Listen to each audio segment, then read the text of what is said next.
Hello दोस्तों, कैसे हो आप सब लोग। स्वागत है आपका एपीआई डेवलपमेंट वाले कोर्स में फिर से। लास्ट लेक्चर में हम लोगों ने सेशंस कंट्रोलर को ओवरराइड किया था, ठीक है। और इसकी ज़रूरत हमें क्यों पड़ी थी, क्योंकि जब भी हम साइन इन करें या जब भी हम साइन आउट करें तो हमको जेसन फॉर्मेट में हमारी एपीआई रिस्पॉन्स सेंड करना चाहिए, ठीक है। इस लेक्चर में हम आगे किसी फीचर पर बढ़ने से पहले ये बात करेंगे कि डीबगिंग कैसे करते हैं एक रेल्स एप्लीकेशन में। क्योंकि देखो, डीबगिंग ना एक बहुत ही इंपॉर्टेंट पार्ट होता है आपकी डेवलपमेंट स्किल्स का। डिबगिंग आपको वहाँ हेल्प कर सकती है, जैसे कि आपको कोई चीज़ समझ में नहीं आ रही है ना, और आप उस फ्लो को समझना चाहते हो तो आप डीबगर की हेल्प से क्या कर सकते हो कि लाइन बाय लाइन उस प्रोग्राम को या उस फंक्शन को एग्जीक्यूट करके देख सकते हो कि कौन सी लाइन क्या काम कर रही है, ठीक है। उसके अलावा आप डीबगिंग का हेल्प तब भी ले सकते हो जब मान लो कि आपके प्रोग्राम में कुछ बग आ रहा है, ठीक है। बग मतलब कि आपने कुछ भी फंक्शन बनाया, कोई भी प्रोग्राम बनाया, ठीक है, और वो एक्सपेक्टेड आउटकम नहीं दे रहा है, ठीक है। तो उस बग को आइडेंटिफाई करने के लिए आपको डिबगिंग स्किल्स अच्छे से पता होनी चाहिए, ठीक है, या आपके अंदर होनी चाहिए। इस लेक्चर में हम लोग बात करेंगे उसी डिबगिंग स्किल्स के बारे में। और मैंने इस सेशन कंट्रोलर को मैं यूज़ करने वाला हूँ डिबगिंग आपको एक्सप्लेन करने के लिए। और पहले मैं ये बता दूं कि सेशन कंट्रोलर को ही यूज़ क्यों करने वाला हूँ, क्योंकि अगर आप यहाँ पर देखोगे तो बहुत सारे लोगों को हो सकता है कि ये वाला जो पार्ट है वो समझने में दिक्कत आए, ठीक है। अभी तक हमने जो भी काम किया, लाइक जैसे अगर हमने प्लेसेस कंट्रोलर की बात करें फॉर एग्जाम्पल, तो ये बहुत ही सिंपल है, स्ट्रेट फॉरवर्ड है, इसको समझने में कोई ज़्यादा दिक्कत आएगी नहीं, है ना। और अगर हम मॉडल्स की बात करें, जैसे कि हमने इमेज मॉडल लिया, उसमें सिर्फ एसोसिएशन डिफाइन किया है। प्लेस मॉडल में कुछ वैलिडेशन और एसोसिएशन डिफाइन किया है, ठीक है।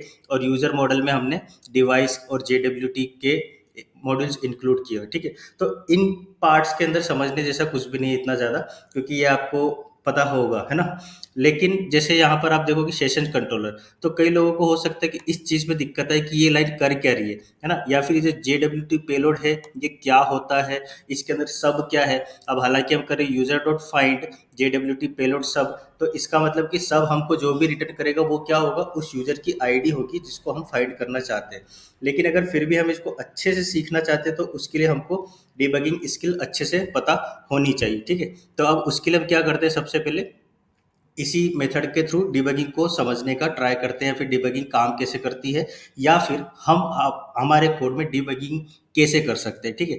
तो सबसे पहले मैं क्या करता हूँ कि मैं यहाँ पर डिबगर लगा देता हूँ, ठीक है। डिबगर रेल्स 7 के अंदर बाय डिफॉल्ट है, जिसको आप यूज कर सकते हो। जैसे रेल्स 6 तक बायबग होता था, वैसे ही रेल्स 7 से आपको डिबगर का यूज करना है। अगर आप बायबग या डिबगर का यूज नहीं कर रहे हो तो आप प्राय का यूज कर सकते हो, बाइंडिंग डॉट प्राय, ठीक है। ये एक, इसके लिए आपको एक प्राय नाम का एक जेम होता है, वो आपको अपने जेम फाइल में इंक्लूड करना होगा, ठीक है। लेकिन अभी हम जो डिफॉल्ट डिबगर है रेल्स का, उसके थ्रू जाते हैं। तो यहाँ पर मैंने डिबगर यूज कर लिया है ना। अब चलते हैं पोस्टमैन पे और हम एक एग्जिस्टिंग यूजर को साइन इन कर लेते हैं। तो ये मेरी पोस्ट मेथड है साइन इन करने के लिए यूजर को, और ये मैंने परम्स में डेटा भेजा हुआ है यहाँ पर, ठीक है। और टर्मिनल पे कुछ स्पेस बना लेते हैं हम, ऑलरेडी स्पेस है। तो अब क्या करते हैं, इस सेंड बटन पे क्लिक करते हैं। सेंड बटन पे आपने जैसे ही क्लिक किया, क्या हुआ, एक यूजर साइन इन हो गया आपके सिस्टम में, ठीक है। सेशन कंट्रोलर की क्रिएट एक्शन पर ये रिक्वेस्ट आ गई, है ना। तो अभी कौन सी एक्शन एग्जीक्यूट हुई, ये वाली, ये रिस्पॉन्ड विथ वाली एक्शन एग्जीक्यूट हुई। अब हमको क्या करना है, इस यूजर को साइन आउट करेंगे तो हमको यहाँ पर ये रिक्वेस्ट आएगी रिस्पॉन्ड टू ऑन डिस्ट्रॉय पर, ठीक है। तो अब सबसे पहले हम इस यूजर को साइन आउट करते हैं। उसके लिए क्या करना होगा हमको, सबसे पहले आप हेडर्स में जाओ और यहाँ पर ऑथोराइजेशन की एक की वैल्यू पेयर होगी। तो इस ऑथोराइजेशन की जो वैल्यू है, आई मीन ये जो आपका बियरर टोकन है, ठीक है, आप क्या करो, इस टोकन को यहाँ से कॉपी कर लो, ठीक है। और ये जो आपकी डिलीट साइन आउट रिक्वेस्ट है, इसमें ऑथोराइजेशन पे क्या करो, आप इस वैल्यू को पेस्ट कर दो, ठीक है। अब आपने क्या करना है, टर्मिनल पर जाकर फिर से थोड़ी सी स्पेस बनानी है ना, और पोस्टमैन पर आकर अब आपको सेंड बटन पे क्लिक करना है। जैसे ही आपने सेंड बटन पे क्लिक किया, okay, request sign out successfully हो गई, ठीक है। यहाँ पर डीबगर अभी होल्ड हुआ नहीं, तो हम क्या करते हैं, एक बार सर्वर रिस्टार्ट कर लेते हैं, क्योंकि ऐसी दिक्कत बहुत सी बार आपको हो सकती है ना। तो यहाँ पर सर्वर रिस्टार्ट करते हैं, पोस्टमैन पर आते हैं और इस यूजर को फिर से साइन इन करते हैं, है ना, क्योंकि अभी एक्टिव सेशन है नहीं, तो हमको इसको फिर से साइन इन करना होगा। ये साइन इन किया, अब इसी टोकन को आप कॉपी करो, ठीक है। और ये जो जहाँ पर आप डिलीट रिक्वेस्ट भेज रहे हो, यहाँ पर ऑथराइजेशन में टोकन में इसकी वैल्यू को पेस्ट कर दो। ये आपने इसकी वैल्यू यहाँ पर पेस्ट कर दी। अब आप सेंड बटन पर क्लिक करो। जैसे अब आप सेंड बटन पे क्लिक करोगे तो आप देखोगे कि सर्वर रिस्टार्ट करने के बाद आपका डीबगर ने आपके एग्जीक्यूशन को होल्ड कर दिया है। अब हम लाइन बाय लाइन समझते हैं कि हमारे पास डेटा में है क्या। जैसे सबसे पहले हमने क्या किया, JWT पेलोड को लोड किया। JWT पेलोड हमने कैसे किया, JWT dot decode request dot headers. ठीक है, तो सबसे पहले हम ये देख लेते हैं कि रिक्वेस्ट डॉट हेडर्स हमको किस फॉर्म में मिलता है। तो हम क्या करते हैं, रिक्वेस्ट डॉट हेडर्स, ठीक है, और यहाँ से हम वैल्यू निकाल लेते हैं किसकी, ऑथोराइजेशन की, क्योंकि हमने वहाँ से क्या एक्सेस किया, ऑथोराइजेशन। ये मैंने यहाँ पर रिक्वेस्ट डॉट हेडर्स ऑथोराइजेशन निकाल लिया, सॉरी हेडर्स करना होगा मुझे। ये मेरे को यहाँ से मिल गया रिक्वेस्ट डॉट हेडर्स ऑथोराइजेशन।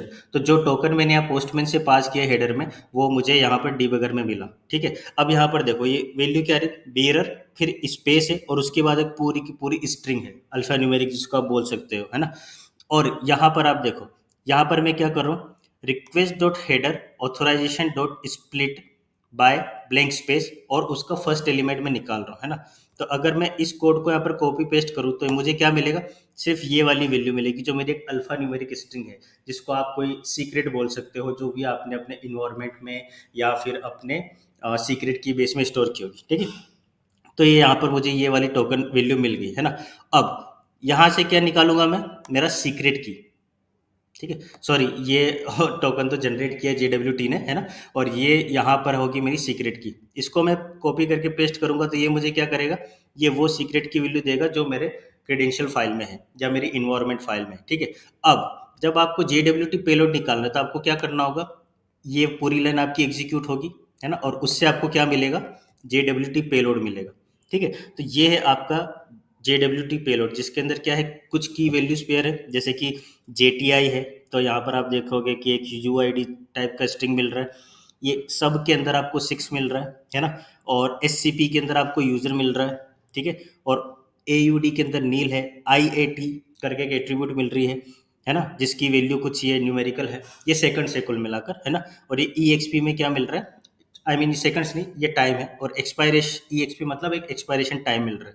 तो ये आपका JWT पेलोड हुआ। ठीक है, और यहाँ पर आप चाहो तो JWT पेलोड डायरेक्ट भी एक्सेस कर सकते हो, क्योंकि मैंने डीबगर कहाँ लगाया है, JWT असाइनमेंट के नीचे। तो ये मेरा JWT पेलोड यहाँ पर हुआ। अब हम क्या करते हैं कि हमको मान लो कि ये तो मैंने JWT पेलोड निकाल लिया, मतलब मेरा कोड तो सही चल रहा है, लेकिन अगर मुझे एक एक चीज को समझना हो कि यहाँ पर कौन सी जो की है इस पेलोड के अंदर वो किस चीज के लिए स्टैंड करती है ना। तो सबसे पहले हम देखते हैं कि हमारे पास की कौन सी है, JTI।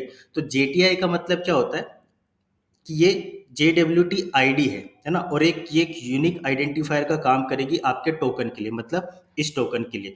ठीक है, तो इस टोकन के लिए यूनिक आइडेंटिफायर क्या हो गया आपका, ये JTI, मतलब एक UUID, है ना।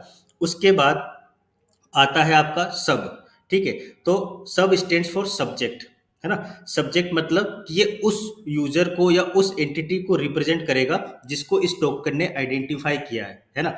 अगर मैं अपने यूजर की आईडी देखूं, तो जैसे अगर आप यहाँ पोस्टमैन से देखोगे तो मैंने अभी किस यूजर को लॉगिन किया था, जिसकी रिकॉर्ड क्या है, monu1@example.com। ठीक है, और सब में मुझे क्या मिल रहा है, 6, मतलब अगर मैं निकालू यूजर डॉट फाइंड 6, ठीक है, तो मुझे आप देखो वही सेम यूजर मिल रहा है यहाँ पर जो मैंने ID 6 के साथ निकाला। तो सब्जेक्ट किस चीज को रिप्रेजेंट करेगा, उस यूजर को जिसको इस टोकन ने आइडेंटिफाई किया है। ठीक है, अब अगला जो है आपका एट्रीब्यूट है SCP।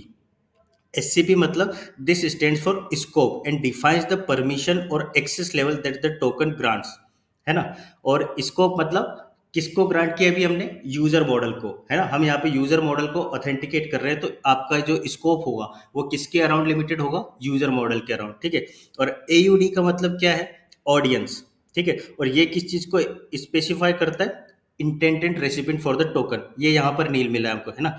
और अब आया है IAT। IAT का मतलब इशूड एट। इशूड एट मतलब कि कब ये टाइम, सॉरी कब ये टोकन आपको इशू हुआ था या किस टाइम पर आपको इशू हुआ था। ठीक है, और EXP का मतलब क्या होता है, एक्सपायरेशन टाइम। एक्सपायरेशन टाइम मतलब कि जब ये टोकन ऑटोमेटिकली एक्सपायर हो जाएगा, है ना। अभी आप फोर्सफुली लॉग आउट कर रहे हो तो अभी एक्सपायर हो जाएगा, अदरवाइज अगर आप इसको अभी लॉग आउट नहीं करोगे मैन्युअली तो ये अपने एक्सपायरेशन टाइम पे ऑटोमेटिकली इसका सेशन डिस्ट्रॉय हो जाएगा, या फिर ये ऑटोमेटिकली ये जो आपका JTI है या जो JWT टोकन है ये ऑटोमेटिकली एक्सपायर हो जाएगा। इसके बाद आपको फिर से लॉगिन करना होगा अगर आपको कोई भी सेशन या कोई भी फीचर एक्सेस करना है तो। ठीक है, तो इस तरीके से हम हमारा JWT का पेलोड समझ सकते हैं और इसको हमने कैसे किया, डीबगर की हेल्प से। ठीक है, अब आपको मान लो नेक्स्ट लाइन पर जाना है। नेक्स्ट लाइन को अगर आपको डीबग करना तो आपको क्या करना है, आप सीधा सिंपल एन प्रेस कर दो। यहाँ पे जैसे आप एन लिखोगे यहाँ पर आपको बताएगा कि नेक्स्ट कमांड, और नेक्स्ट कमांड क्या है मेरी, current user equal to user dot find JWT। ठीक है, अब मैं करता हूँ नेक्स्ट, तो वो इफ वाले ब्लॉक में आ जाएगा। ठीक है, इफ मतलब कि करंट यूजर है कि नहीं। अब मैं यहाँ पर चेक कर लेता हूँ कि करंट यूजर मुझे क्या मिल रहा है। तो करंट यूजर में मुझे क्या मिल रहा है, यूजर विथ ID 6। ठीक है, तो अब अगर मैं चाहूँ तो इसे भी चेक कर सकता हूँ, करंट यूजर डॉट प्रेजेंट, तो ये प्रेजेंट है, मतलब ये डाटाबेस में एग्जिस्ट करता है।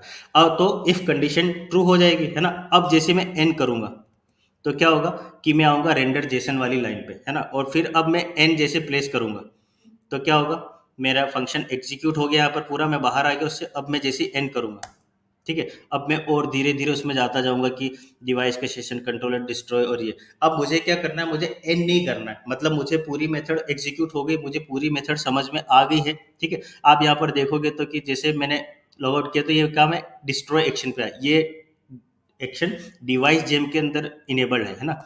जैसे यहाँ पर आप देखोगे डिवाइस जेम के अंदर डिस्ट्रॉय एक्शन कैसे काम करती है, तो ये साइन आउट, मतलब device sign out of all scope, है ना, अगर ये ट्रू है तो साइन आउट करेगा, otherwise sign out resource name, है ना।